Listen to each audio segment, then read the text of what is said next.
アダルトチルドレンは何も悪いことをしていないのに周りに冷たい目で見られます。それでもとても頑張って生きています。とても頑張っているのに誰も認めてくれないんです。自分までもが自分に冷たい言葉をかけないでください。自分だけでも自分の味方になれるように普段から自分に対してポジティブな言葉をかけるように意識しましょう。こんにちは。自分探しイズムです。私はアダルトチルドレンについての電子書籍作家で、現在のところ5冊中2冊でベストセラー1位を獲得しました。興味のある方は読んでみてください。概要欄にリンクを貼っておきます。人は心の深い部分にある中核的な信念に基づいて刺激を解釈します。今、中核的な信念と言いましたが、アタッチメント理論のボールビーの言葉で内的作業モデルと言ってもいいし、スキーマと言ってもいいし、言葉は何でもいいです。大事なことは心の根っこに先に何かがあって、その何かを通して世界を見ているということです。このことを理解することがアダルトチルドレンにとってはとても大切です。今日はこのことについて話します。ざっとボールビーの内的作業モデルで説明すると、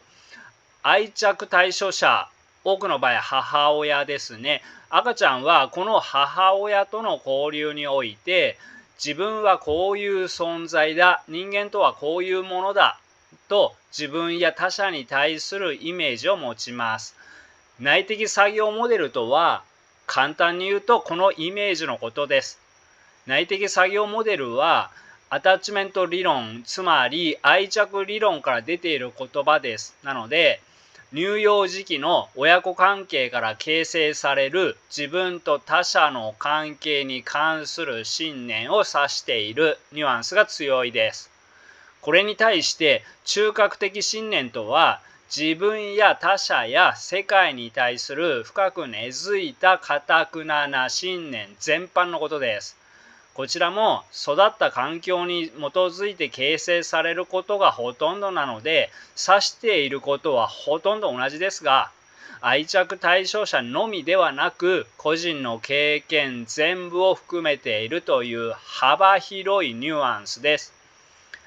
アダルトチルドレンを克服するということだけに目標を置いた場合、こういう難しいことはどうでもいいことです。そのような言葉が出てきたときに、およそこういうことを指しているんだなと、もやもやっと分かれば十分です。大事なことは、人は一段目に何かがあって、その一段目を通して世界を見ているということです。ここだけ分かってもらえれば大丈夫です。細かいことが気になる方はそれぞれ勉強していただければいいですが、このチャンネルはアダルトチルドレン専門チャンネルです。心理学を勉強したい人やカウンセラーの勉強をしたい人や資格試験の勉強をしたい人に向けているのではなく、アダルトチルドレンがほんの少しでも生きやすくなることを目的としています。少しでも意味のあるチャンネルにしたいと思っています。そのためには細かい言葉より内容の方が大事だと思います。あまり言葉にこだわりすぎると内容が難しくなって伝わりづらくなるので、このチャンネルではなるべく難しい言葉は使わずに話しています。この動画も内的作業モデル、中核的信念、スキーマ、このようなことをひとまとめにして根っこという言葉を使います。根っこにこれがあるとこう感じてしまうというのは、このような中核的信念があるとこう感じてしまうということです。では本題に戻ります。小さい頃の親との関係の中で根っこができていくといっても、根っこになって残りやすいものと、何の記憶にも残らず消えていくものとがあります。強い感情を伴う経験ほど根っこにこびりつきやすいと言われています。優しい親に愛情をもらえば嬉しいという感情が出ます。逆に虐待、暴言、ネグレクト、泣いて助けを呼んでも放置される、無視される、嫌な顔をされる、責められる、怒られるなどでも強い感情が出ます。なので、毒親育ちはネガティブな、そして強固な信念を作りやすいです。ネガティブな強固な信念ができると、一生これに支配される人も多いです。この根っこの自分や人間に対するイメージがいい人は楽しく気楽に生きていけますが、これが悪い人は日常生活や人間関係に大きな悪影響が出続けて苦しむことになります。例えば、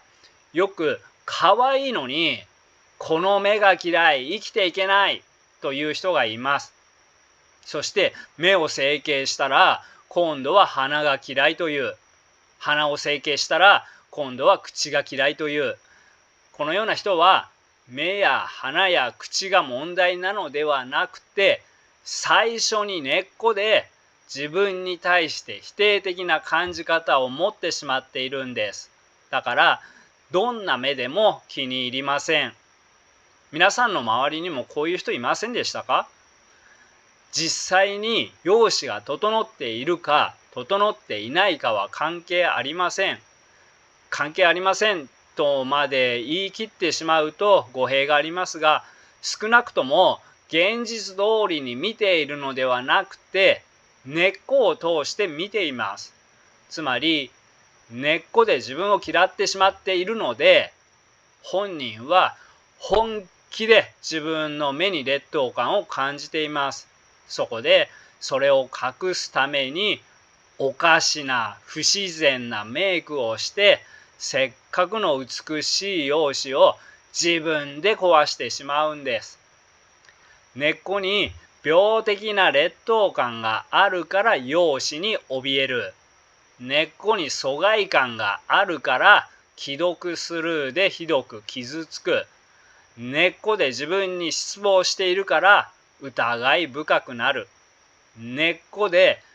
愛されない存在と思っているからデートにも怯えるんです。容姿が問題なのではなくて、既読スルーが問題なのではなくて、相手の行動が問題なのではなくて、根っこでどのように信じ込んでいるかということが問題なんです。つまり、現実が目の前に出てくるのではなくて、根っこが自分の現実の中に出てきます。ネガティブな根っこはネガティブな感情となって出てきます。このように言うと、でも現実問題として容姿が悪いのは間違いないという人が出てきます。では仮にその通りだということにしましょう。でも現実問題として容姿が整っていなくても気にしていない人もいます。気にしていなければ容姿が整っていなかろうが普通だろうが、その人にとっては同じです。現実がどうかということより、根っこで自分がどう思っているかの方がはるかに本人に影響を与えます。信念とは現実についてそれが本当だと固く信じ込んでいることです。だから多くの人は自分の根っこの信念を疑いません。固く信じている信念通りの情報を受け入れ、逆に信念に反する情報を無視します。つまり現実がどうであろうと、自分が先に持っている根っこの情報と同じように受け取るということです。例えば乳幼児期に心に傷を負った人は、大人になってからの出来事も心の傷を通して感じるんです。本来なら楽しくて素晴らしい一日に感じるような日でも、乳幼児期の心の傷を通して今を体験すると、それは暗黒のような日になってしまいます。アダルト・チルドレンはこのような問題が山積みです。例えば小さい頃親から受け入れてもらえなかった人は、根っこに自分は受け入れてもらえない、認めてもらえないというのができるので、大人になっても周りの人に受け入れられていないと感じます。だから周りに来てくれてありがとうと言われても信用できないし、上司に君は初心者だから今は仕事ができないけど、1ヶ月でここまで覚えたということは伸びしろがあるから大丈夫だと言われても褒め言葉として受け取れないんです。つまり根っこで思い込んでいることに反する情報にはとても疑い深くなるんです。例えば自分は劣っていて失敗する存在と思い込んでいる人は、成功しても自分は皆と同じように能力があるとは思えません。根っこで思い込んでいる自分は劣っていて失敗する存在という情報に合うように、たまたまうまくいっただけとか、運が良かっただけと解釈しがちです。失敗したときは、根っこで思っていた自分は劣っていて失敗する存在と一致するので、ほらやっぱり俺は劣っていて失敗する存在だと根っこに水をあげて、この根っこの思い込みを強くします。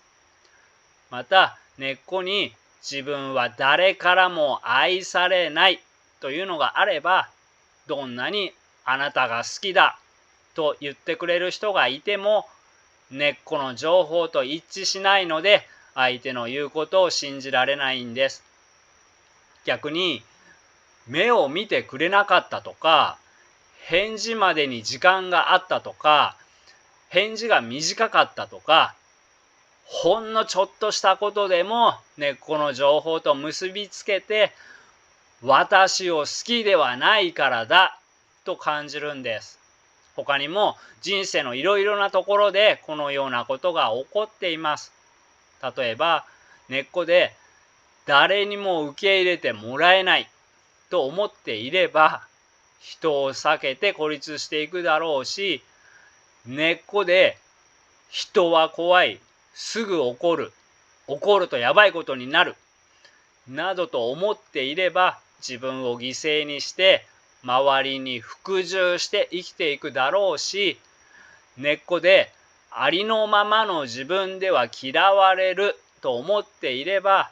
立派な人のふりをしながら疲れる人生を送っているかもしれません。人は世界を現実通りに見ているのではなく、根っこを通して見ているということを逆の立場でも考えておく必要があります。必要があるというか、とても大事なことです。つまり、自分が相手に伝えた通りに相手に伝わっているとは限らないということです。特に心に問題を抱えている人、根っこに問題を抱えている人には、話を折り曲げられたり、屈折されて受け取られることがよくあります。自分が相手に対して優しい気持ちでアドバイスをしても、根っこで人は怖いと思っている人は、こちらの言葉を怯えながら聞くかもしれません。また、こちらが心から相手を好きで、全身の思いを込めて、あなたが好きだと言っても、相手には全く伝わらないかもしれません。信念とはちょっとずれますが、根っこが悪さをしているという共通点でもう一つ二つ触れておくと、親が心配性で、あなたが心配でたまらないという育てられ方をした人は、自分に自信が持てなくなる傾向にあります。でも、この親は子供が頼りなくて心配になっているというより、根っこで人生全般に対して不安と恐怖を感じているんです。それを通して子供を見ているに過ぎません。小さい子供はこのことに気づかないので自信を失う傾向にありますが、大人になったのであれば、親があなたが心配でたまらないという態度でも、これは親の問題と理解することができます。また、心の底に憎しみや不満やイライラや自己蔑視、自己憎悪などを溜めまくっている人もいます。そこで、しつこいクレーマーや匿名でひどい誹謗中傷をする人もいます。このような人たちは一見正しいことを主張します。でも、そのような人は不満や文句を言っていることとは関係のないところに問題を抱えています。正しいことを言うと強く言えます。正しいことを言うのが目的ではなくて、強く言うことが目的です。そこで別に正義の人でも愛の人でもないのに、正義の人や愛の人のふりをして正しいことをぶつけてきます。一見正しいことを言ってきますが、何が正しくて何が正しくないかはどこをどう解釈するかで変わります。例えば、熊を殺すなんてかわいそうだという解釈もできるし、人間を襲う熊は早く始末すべきだという解釈もできます。カラスに餌をあげないのはかわいそうだという解釈もできるし、カラスに餌をあげるのは住み着くから迷惑だという解釈もできます。根っこに問題があるのに、根っこと向き合う勇気のない人は、自分の解釈で正しいと思うことを強く言ってきます。これに対してアダルト・チルドレンは、根っこで自分は悪い存在と思い込んでいる人が多いです。こうなると、一見正しいことをこれでもかと強く言われると、自分が悪いような気がしてきて参ってしまいます。繰り返しますが、誹謗中傷や文句を強く言ってくる人は、言っていることが問題ではありません。心の必要性を晴らすことが目的なんです。不満を言う人が全てこういう人だというわけではありませんが、ちょっとしたことを、あるいは自分は被害を受けていないことを、これでもかというぐらいに大きく強く言ってくる人には注意が必要です。そのような場合は、相手の心の必要性の問題です。あなたの問題ではありません。真に受ける必要はありません。では、ネガティブな根っこを持ってしまっている人はどうすればいいかということですが、まずは根っこに何があるのかということに気づかないといけません。根っこは無意識に働いているので、我々は普通根っこには気づきません。普通は気づかないものを頑張って気づく必要があります。そこまで頑張らなくても、こうやって動画を見たりして勉強している人はうすうす気づき始めているかもしれません。気づいたら、葉っぱの部分を変えようとするのではなくて、根っこを変える努力をする必要があります。例えば、根っこで自分を嫌ってしまっているがために、自分の容姿に批判的な人が整形をするという努力は、葉っぱを変えようとしています。そうではなくて、心底自分を嫌ってしまっていることに気づいて、これを直す努力が必要です。そうは言っても、根っこの信念を変えるのは、とても大変だし時間も必要です。一生変わらないかもしれません。変わらなくても、日常生活に問題が出ない程度にまで薄められれば、だいぶ生きやすくなります。さっきも言ったように、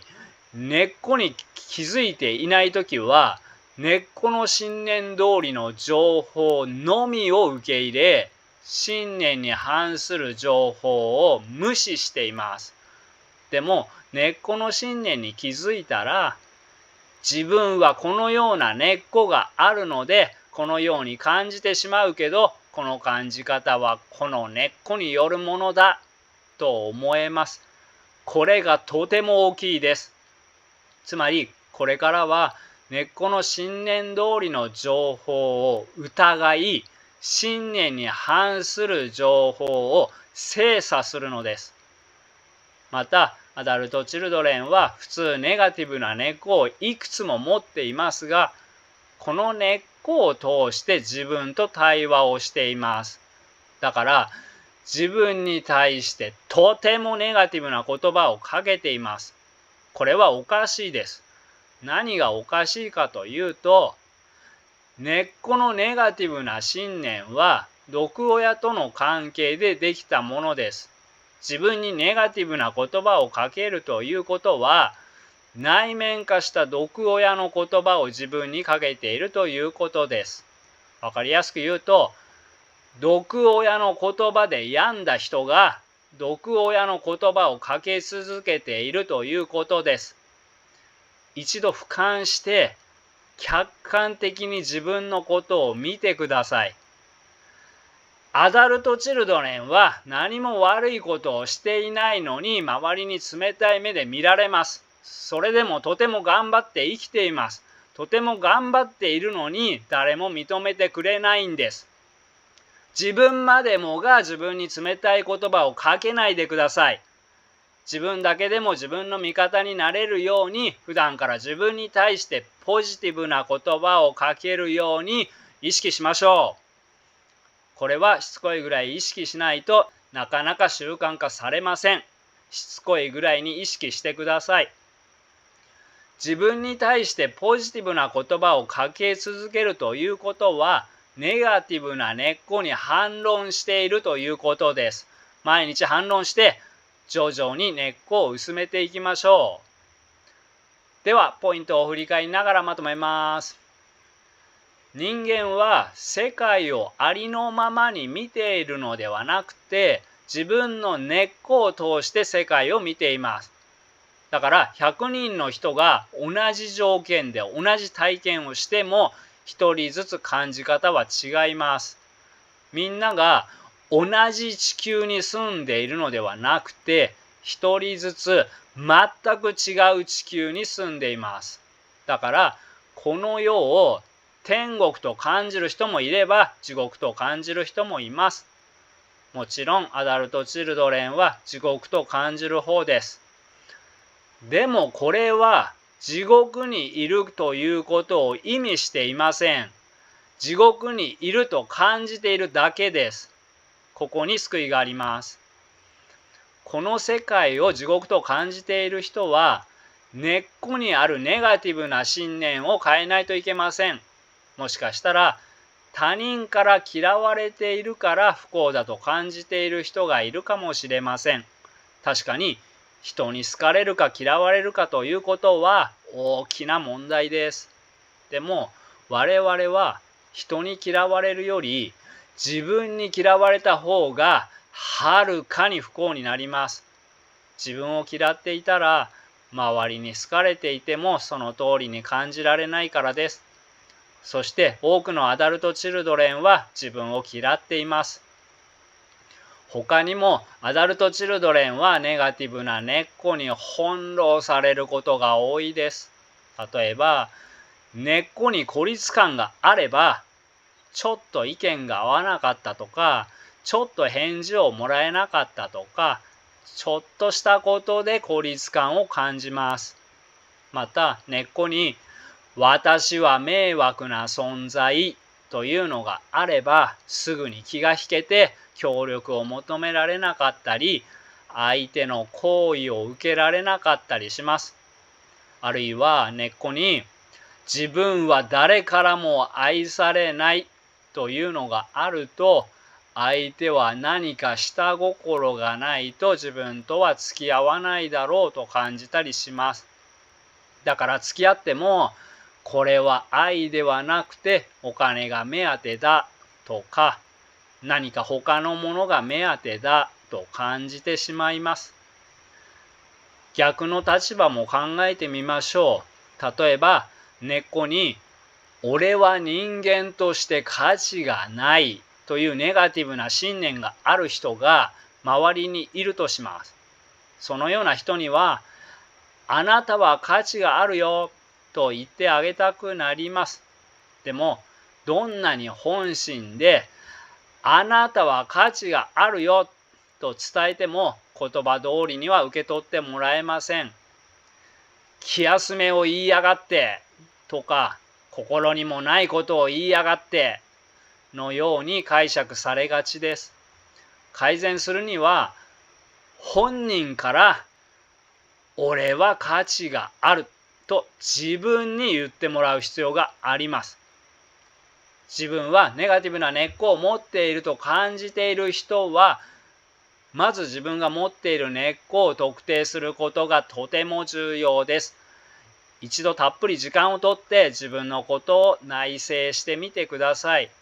また、本やこのような動画でも自分の根っこに気づけることがあるかもしれません。気づけそうな参考動画をいくつか概要欄に貼っておきます。根っこに気づいたら、その根っこを薄めるために、その根っこの思い込みは間違っているという証拠を探しながら生きていきましょう。つまり、私は迷惑な存在という根っこがある人は、自分は誰かの役に立っているという証拠を集めながら生きていきましょう。そして最近始めたのですが、今後作る動画は一番最後にその日話した内容の中で、今すぐできることを考えて終わろうと思っています。今日の内容の今すぐできることは、今まで無意識で回避していたことをやってみることです。例えば、何かの集まりに参加することを避けていた人は参加してみること。初対面の人に自分からは話しかけることがなかった人は自分から話しかけてみること。みんなの前で話すことを避けていた人は話してみること。気持ちを伝えることがなかった人は、好きなら好き、感謝しているなら感謝している、嫌いなら嫌いと伝えてみることなどです。そしてやってみようと思ってもできない自分に気づいたら、自分の根っこに何があるのか深く内省してみることです。例えば、自分はつまらない存在なので仲間の輪に入れないという根っこがある人は、傷つかないように何かの集まりに参加することから逃げます。あるいは、自分は劣っているので何をやっても失敗するという根っこがある人は行動しません。だから、意志の力で頑張って根っこに反することに挑戦するということは、根っこを薄めることに役立ちます。そしてやってみて傷ついたのであれば、それはそれで内省材料です。なんでたかがうまくいかなかったことでこんなに傷ついたのかということです。では仲間の皆さん、よかったら高評価、チャンネル登録をお願いいたします。バイバイ。